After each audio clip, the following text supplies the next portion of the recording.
না ভাই জানি না তো কি আরে ওই শোন, ওই যে বিএনপির এক নেতা আছে না, মির্জা মির্জা গাব্বাস। আরে ভাই কি দেয় এটা মির্জা আব্বাস না তো ভাই, এটা মির্জা আব্বাস। মির্জা আমগাস। আরে না মির্জা আব্বাস ভাই। ও মির্জা মির্জা আব্বাস আব্বাস। হ্যাঁ, হ্যাঁ। ওই মির্জা আব্বাস কি বলছে শুনছিস নি? না ভাই কি কি কইছে? আরে মির্জা আব্বাস বলে যে ও নাকি ওই পিনাকি দাদা ইলিয়াস ভাই তারপরে কনক সরোয়ার ভাইরে বিদেশি গালি দেবে, বিদেশি গালি দিলে ওরা নাকি টিকতে পারতো না, ওরা নাকি সহ্য করতে পারতো না। এ যদি বিদেশি গালি দেয়, তুই কোনো গালি জানিস নি?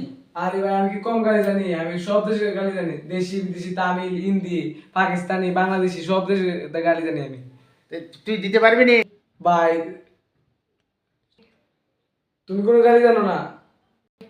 আরে জানি মানে বলিস কি তুই, আমার তো গালিতে পিএইচডি করা। মির্জা আব্বাস রে আমি এমন গালি দেওয়া দেবো। মির্জা আব্বাস, আপনারে আমি বলতেছি, আপনি শুনে রাখুন। আপনি যদি পিনাকি দাদা ইলিয়াস ভাই কনক সরোয়ার ভাইকে একটা গালি দেন, আই রিপিট, একটা গালির পরিবর্তে আপনাকে আমি 1,00,000 গালি দেবো। আমার কিন্তু কোনো কাজ নেই, এটা মাথায় রাখেন। পিনাকি ইলিয়াস কনক সরোয়ার বাংলাদেশের মানুষের হৃদয়ে বসে আছে। আপনি যদি আর কোনোদিন এই মুখ দিয়ে এই কথা বলার সাহস করেন, তো আপনাকে আমি একটা গালির পরিবর্তে 1,00,000 গালি দেবো, 1,00,000। আপনি জানেন না গালিতে আমার পিএইচডি করা।